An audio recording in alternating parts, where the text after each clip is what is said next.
All right, what's going on, Bulls Nation? So we are almost at the finals, and the Heat just is up 3-0, and makes you wonder. And I'm not gonna talk about Jimmy Butler, although he's been sensational. Should we be looking for a player or a coach? Get the lowdown on one of the most iconic basketball teams in the world. You're listening to Chicago Bulls All right, Nation. what's going on, Bulls Nation? So it's mind-boggling to me what the Miami Heat are doing. Right? Like, if there's any model that the Bulls should follow, it should be the Miami Heat. Our roster is better than theirs.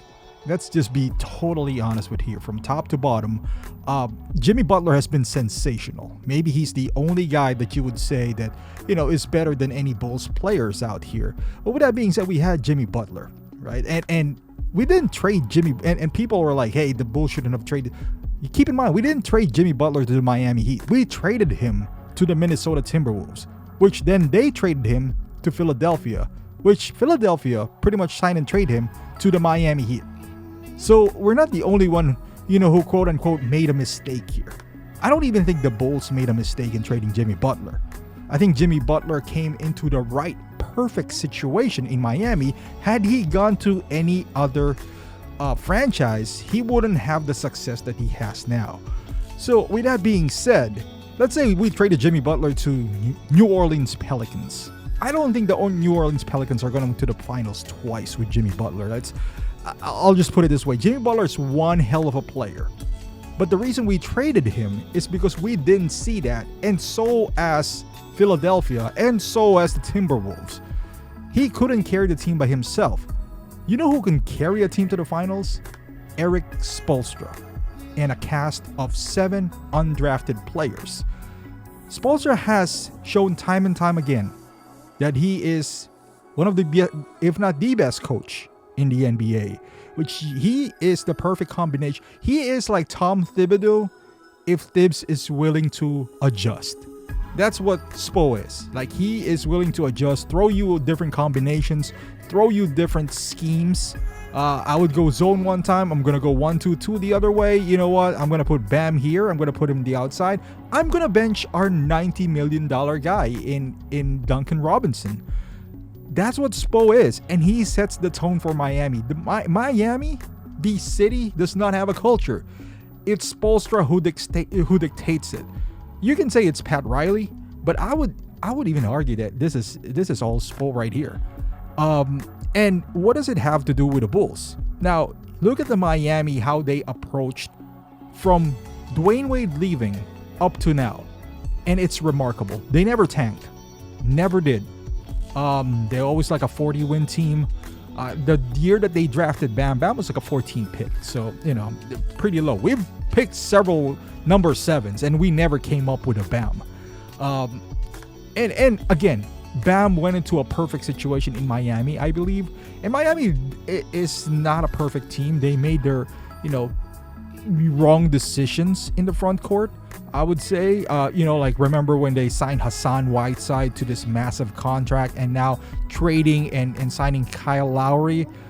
But guess what happens? Even with those mistakes, they can make it up because their coach is just next level. He makes the most out of every player. Makes you wonder. And I know I got Billy Donovan on the thumbnail.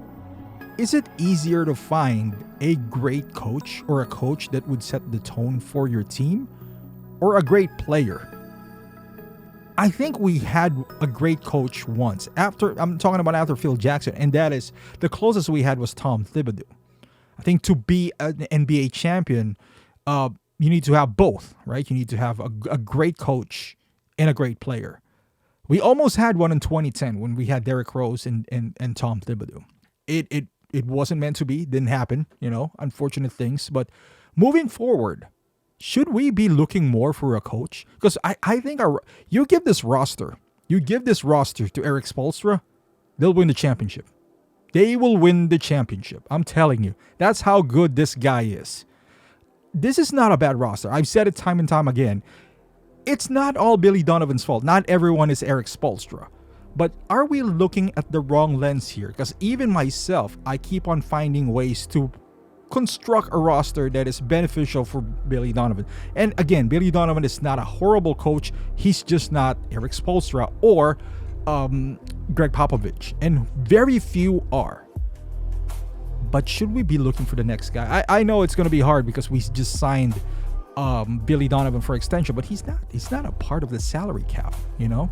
So my point being is it the roster's the roster's not good, you know, for sure. We lack three-pointers, but keep in mind, Miami was 27th in three-pointer in the regular season. In the playoffs, they stepped it up.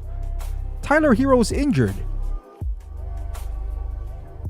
Their offense is 26th in the league in the regular season. I'm talking about Miami Heat. Yet here we are, they're one game away from in the NBA Finals. Those are the analytics.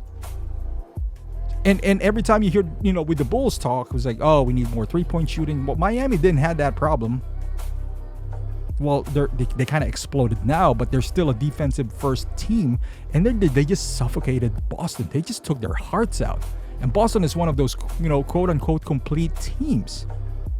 But to my point is, do we have a roster that on a right coach would be next level?